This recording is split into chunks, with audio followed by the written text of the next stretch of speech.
How are we doing? All set? Good afternoon. Thanks for joining us. We have a year of great opportunities coming up next year, and I look forward to our special session. And here's what I know. We have to be big and we have to be bold this year. The moment calls for boldness, and it calls for action that is at a scale commensurate with the challenges we face. We simply have to recognize this.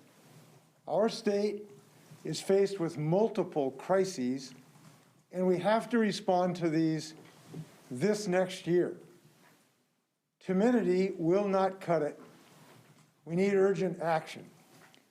Accordingly, I'm proposing a budget that will respond to these multiple crises with the vigor and resolution and diligence that is called for. And I look forward to discussing that budget today with you. I want to start by saying that we need to build upon the work that we have already done on some of these. We know we have a homelessness crisis. We have taken action on that, but we know that it continues to haunt us. So I'm proposing an additional $815 million to obtain safe, secure, and hygienic housing for Washingtonians. We have a salmon crisis. They are on the verge of extinction. And that's why I'm proposing an additional $187 million to save our salmon and our orcas. We have a climate crisis. So I'm putting forward $626 million in investment that can help grow our clean energy economy and face this crisis that is burning our forests, flooding our fields and our houses, and preventing our children from enjoying this beautiful state the way they're entitled to do. Now, some would say, and sometimes it's been true, that people have looked at supplemental budget years as quiet months in Olympia. It cannot be quiet months this year in Olympia because we just do not have the luxury of inaction or passivity this year. It may be a short session, but it is a long list of crises that requires us to act with urgency. And my budget proposal will help us address some of the ways the COVID pandemic has harmed our state, and we'll be doing that by harnessing the power of Washington State's strong economy. We have already recovered more than 3/4 of the jobs that we lost during the COVID pandemic, and our state revenue projections have grown steadily even during the pandemic. Our final two-year budget that passed the legislature early this year has vital public health investments, and it helps families, schools, and communities across this state. And we need to build upon that work. Over time, the pandemic has also exposed chronic problems in our state of poverty and injustice. One example is how many people from all backgrounds in our region have experienced poverty. In 2017, therefore, I created our poverty reduction group to develop a 10-year strategic plan to reduce poverty in our state. That group prioritized expertise and potential investments to reduce poverty, and the recommendations have informed many of the investment decisions that I proposed to the legislature in this budget. So I'm putting forward a package that will help nearly 1.7 million Washingtonians who can use a hand, who are struggling to make ends meet. My supplemental budget puts $248 million in state and federal funds toward poverty reduction. This package will help people find employment and empower folks to build assets and wealth. It increases educational opportunities, and importantly, it improves health. Now, in conjunction with my budget proposal, I'm issuing an executive order requiring the Department of Social Health Services to chair a poverty reduction sub-cabinet to help us focus on this long-term effort. This sub-cabinet will help pinpoint system failures in addressing poverty. It will recommend further budget and policy proposals and implement economic incentives. And I am told that somewhere there is an executive order that I have right before me. And so I am signing this.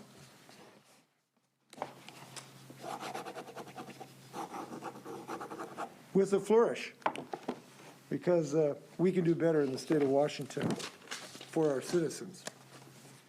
Now, we know another great impact of COVID has been in our kids, our students, and our schools. We've had loss of opportunities. We've had mental health challenges for our students.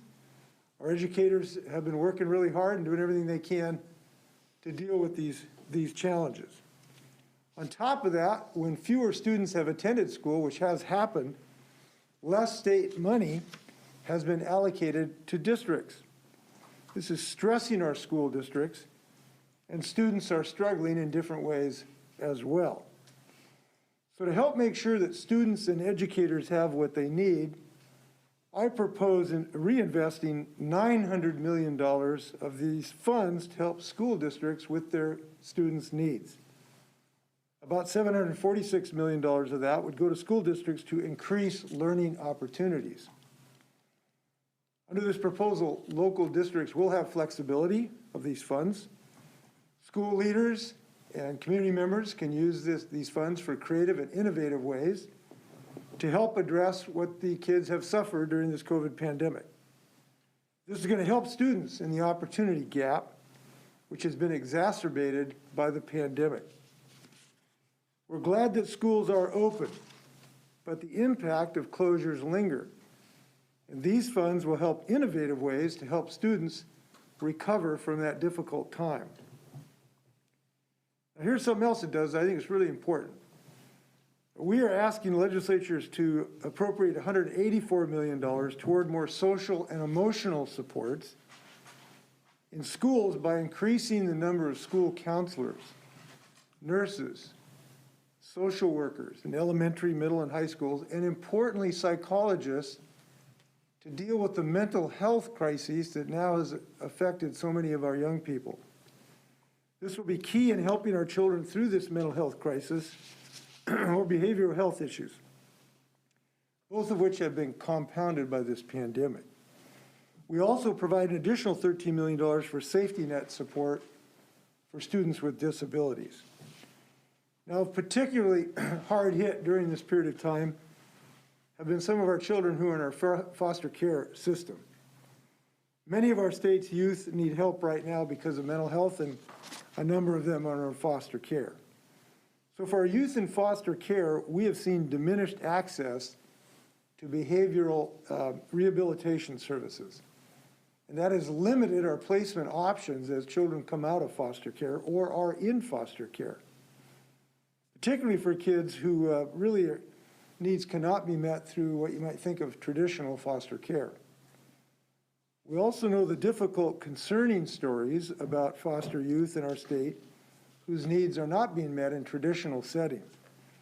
So I propose more than $20 million to bolster these services so that foster youth will have more options to have access to what they need so they can thrive, as well as $1.5 million to operate a new behavioral rehabilitation services facility. In total, my budget puts $80 million into new funding towards foster care. Our budget also pays providers for housing and supporting foster youth with complex needs, increases rates for family time visitation providers, and increases the rate for combined in-home services. We'll also increase support for young adults exiting extended foster care by investing more than $10 million in continued monthly stipends.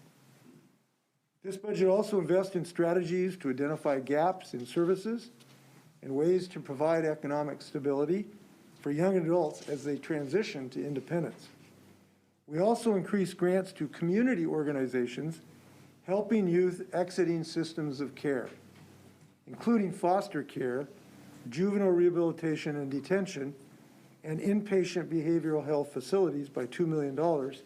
I particularly appreciate Trudy's advocacy to help these kids transition to a better life, frankly. Now, we also want to help people who have, because of chronic inequity in our society, have been economically suffering. So our budget would create a $125 million community reinvestment grant program at the Department of Commerce. This is for programs in Washington communities affected by severe economic and social disparities. These disparities are the consequence of historically inequitable use of criminal laws and penalties in the war on drugs. The Department of Commerce would lead this program to help people back from the inequities created in the past through supports for loans and grants to assist businesses and first-time homebuyers. These grants will create economic development to reduce poverty in impacted communities with financial literacy programs, civil and criminal legal aid, reentry services, and violence prevention. I'm excited about this creative approach to long-term inequity. Now, we know we need work in transportation. So we are rolling out a strong transportation budget as well. My 2022 transportation budget is no ordinary supplemental approach, as we're using both one-time dollars from the state's funds, including the general fund, and new federal funds, along with other funds to provide nearly $1 billion of resources to our transportation budget. That is very unusual for a supplemental budget. It funds clean transportation to continue reducing greenhouse gas emissions from our transportation sector, and strategic investments to improve ferry service reliability, which we really, really need. It will let us stay on top of critical projects on major highways, like the 520, 405, and 167 corridors that we do not want to see halted, and make sure that those projects continue. Our budget also supports increased diversity and inclusion in the transportation sector, and the budget delivers on our commitment to the advancement of high-speed ground transportation for the Cascadia region. This investment positions us to make sure we don't lose this opportunity to leverage federal investment in high-speed rail to diversify our transportation system and get ready for the coming decades. In addition, we're putting $324 million toward new ferry boats, including ferry electrification, which our system needs as soon as possible, both to replace our aging fleet and to help fight climate change. I think the days of ferries belching diesel smoke really ought to come to an end. And this certainly is needed so we can increase reliability of our fleet, which desperately is in need of boats. I'm also investing over $40 million to attract and retain employees to our system. Now, even before our budget release, I had directed the department to urgently scale up our staffing, and they have been very active on this. I'm happy to say they've already hired 47 new workers, with an additional 20 in the process. We're on our way to full staffing of our ferry fleet. Furthermore, ferries have started to add service back to the system, which we can see with the fourth boat now returning to service in the San Juans. And I want to thank our labor partners for working through us during these challenging times, for finding creative solutions to help improve our staffing. We need it, they've been there, we're going to get this job done. Now, what I have proposed isn't going to solve all of the transportation needs of the state of Washington. I obviously can't do that all by myself. I've been talking to legislators about additional measures that we need. We certainly need additional funds for culvert replacement and preservation. We need additional funds for decarbonizing. We need additional funds for ferry reliability. We certainly need a new bridge over the I-5 corridor over the Columbia River. There are many other critical projects. And I have repeatedly assured legislators that I will stand and be ready, willing, and able to help them to obtain the revenues that are necessary for these additional projects. We've been talking to Democrats. My office has been talking to Republicans about the interim proposals, and I've been asked to give them time and space to come up with such a program, and we hope that they can do that in this session. Obviously, a bipartisan approach will be necessary to get this done, and I encourage their continuing work. I'm really excited about our new transportation chair in the Senate. I've already spoken to him. I think that he is going to continue some great work looking for alternatives. So I'm looking forward to their continued work. We hope it can produce an additional measure this session. Now I want to, if I can, talk about not only responding to the urgent needs of the state, but also doing this on a sustainable basis. I think we have to recognize that in addition to these urgent crises, we also have good fortune from a revenue standpoint, but most of this is one-time events.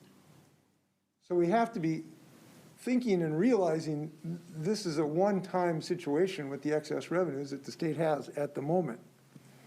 So we wanted to make sure that we have a sustainable budget, and we have produced one.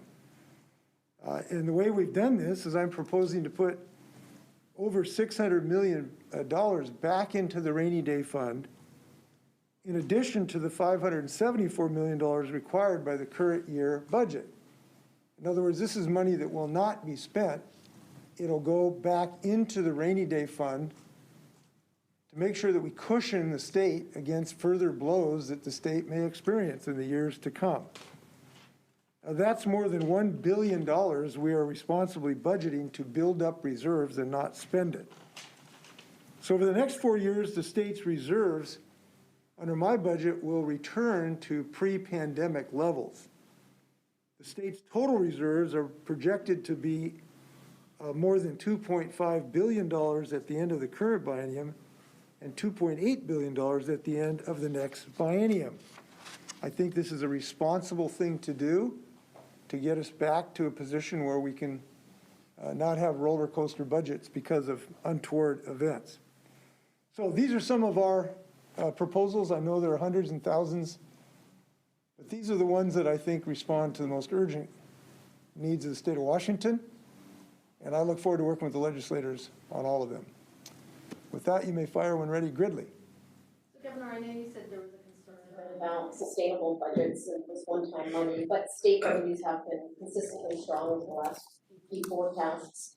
As you know, your Republican lawmakers in both chambers have been calling for some kind of tax cut, property tax or sales tax, especially given current inflation rates. So why not include that in this budget? Well, it's a simple fact.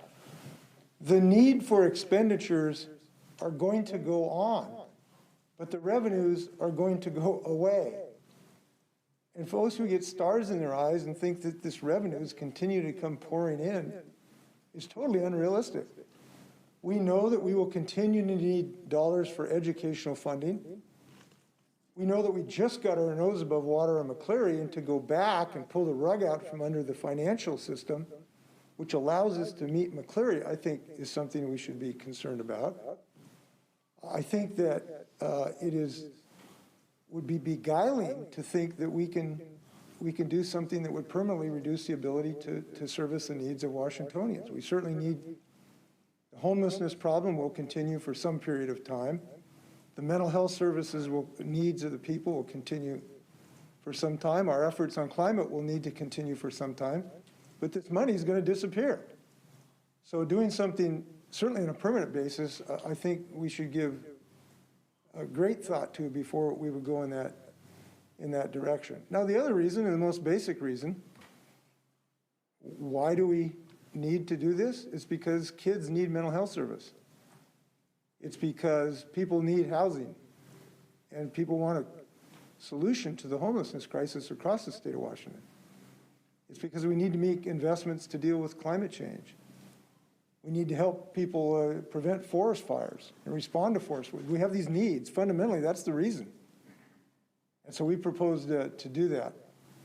Now, as far as our taxes, I want to show you a chart here, too, when we talk about taxes, just to put any discussion of taxes in context. I'll show you a graph which shows where Washington ranks in total tax collection, state and local, per $1,000 of personal income. So this is a chart to show where Washington ranks relative to other states. And in fact, we're just dead in the middle. We're 24th state as far as per capita, per $1,000 taxation. We're in the middle. This is not some extraordinarily high tax state. And we managed to do with that some really good things. including having a great college system and the best college scholarship program in the state. And now we're doing some necessary things as well. But that is the reality. Now, The first of three that are gonna come out, House and Senate will both release their own budget proposals. If lawmakers ultimately do incorporate some sort of tax cut into their budgets, would you sign that? I can't answer the question. It depends on the circumstances that then existed. If we got additional revenues that came in over the transom the next 2 or 3 months, that certainly would be of interest to me. So I don't issue veto threats on the first day I've issued my budget, but I do believe the things we have proposed respond responsibly to the crises we have. And I'm not sure in the middle of a pandemic, in the middle of a mental health crisis, in the middle of a homelessness crisis, in the middle of an educational crisis caused by our kids' learning loss during COVID, that's really the right moment to really be doing big tax cuts. That's my current thinking. Governor, does your budget take into account the potentiality that the state Supreme Court of the voters might strike down the capital gains taxes on the books? No, I don't. I mean, it's on the books. It's law, and we don't take that into consideration. I'm glad it is law. It has put the burden of additional services or the need to support those on those who can most afford it. And it rights just a little bit the gross inequity of our tax system that has been unfair to working people. So I am fully supportive of it. And I am hopeful that the Supreme Court will uphold it. Governor, I understand that there's money in your budget to study at least or look at possible mainland locations for the Special Commitment Center on McNeil Island. Can you speak to the thinking behind that? What's motivating that? Well, first of all, what I want to say is we have made no decisions about McNeil Island, but it is clear that the expenses of maintaining that facility per person who resides there is just going through the roof. And the numbers of people who are there is going down, but the costs are going up dramatically. I do think it's appropriate to give some thought to see if there's some alternative that can be both meet our constitutional requirements and save the taxpayers' dollars. And so we're going to start at least looking at some options. Just briefly, could you speak to the potential public safety concerns folks might have about having that on the mainland? How do you think this can be done safely? Well, because it isn't done safely in many of our facilities across the state of Washington. We operate, I wish I had the number of correctional facilities, and they're being operated safely for the residents. And a lot of the residents work at these facilities, and we've been successful having safety for communities. That's the best evidence. That is not to say that if there is some siting decision years down the pike, that community members won't have legitimate questions to ask and require of the state that they would offer safety to these facilities. But in most of the circumstances where we have tried to cite these institutions, we've been successful, and because we've shown that they're safe. That's not to say there's not concerns. When anytime you bring change, there's always concerns. Can I ask about the Omicron variant? You bet. Are you concerned about it? Do you think with it running wild the way it is, that you're going to need your emergency powers to further roll back some of the economy, clamp down on restaurants and businesses again? And if you don't need your emergency powers for this, is it time to end the emergency and allow the legislature to join you in that? Well, the legislature is joined with me in the battle. They confirmed, I think it was 21 of my emergency rules last session. They have not acted to reverse a single one of my orders because they know they have incredibly high support of the Washington people. They've also been confirmed 42 times by our judicial system. I've been sued 42 times and won 42 times. So I think they have been involved. I continue to talk to them about ideas. And so I think that we are going to continue to work together in the way that we have been. As far as additional measures, I don't see any additional measures that are being contemplated in any way for removing business activity. But as I've said 1,000 times, one can never eliminate any possibility when it comes to COVID. But the good news is our schools are open, our business is open, we're going to Kraken games, We're going holiday shopping. We're doing virtually everything we want to do, which is really, really good. And I think we should remind ourselves of that. I want to keep it that way. And the best way to keep it that way is to encourage people to get vaccinated, including getting boosters. One thing, if I can mention the Omicron, the most important message to me from Omicron is, if the boosters were important 4 weeks ago, they're 5 times important right now with the presence of Omicron. So we really hope people will get in and get their booster shots who've had their first 2 doses. Very, very important. And our mask continues to be very effective. As I've said now a few times, we have saved probably 17,000 lives that we would have lost in the state of Washington if we were not doing things like wearing masks and getting vaccinated. So in the Omicron onslaught, we got to wear these masks. Governor, you're supportive of boosters. Will you add boosters to the vaccine mandate for state employees or healthcare workers? Is that something that's being explored? Well, it could happen. We are waiting for some CDC guidance about what they consider, quote, fully vaccinated. So we've been waiting for some guidance from them. So we've not made any final decisions on that regard. If I may, if I just talk about Omicron just a little bit more though. This has been very difficult for people for 2 years on this roller coaster with these variants. And I really understand that. But there is something currently on this part of the roller coaster which is really dangerous, and that is this variant, I think it's very clear, is extremely transmittable.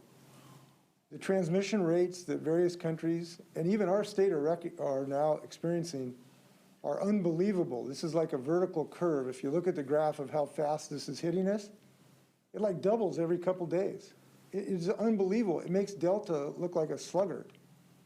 So this means it's going to run through us like a firestorm if we don't continue to stay on top of this. That's why our masks are still important in schools and the like, because it is just the worst transmittable thing we've ever seen, at least when it comes to COVID. So I wanted to let people know about that risk. Now the good news, and there is good news, boosters appear to have substantial effectiveness against it. If you get your booster, you are going to be in better shape on a statistical basis, significantly. Oral antivirals are coming out that we think are going to reduce severe illness significantly. And we want to have as many tests available for people as we can. So we've got a lot of positive things going on here too. But I wanted people to know how dangerous the position we're in at the moment. On the budget, the legislature last session decided not to use all of those federal COVID funds to kind of save some of them, and I believe I was under the impression that you have until 2024 possibly to use them. So could you just explain your decision to go ahead and use that last $1 billion of federal funds and not hold off in case something like Omicron does make it?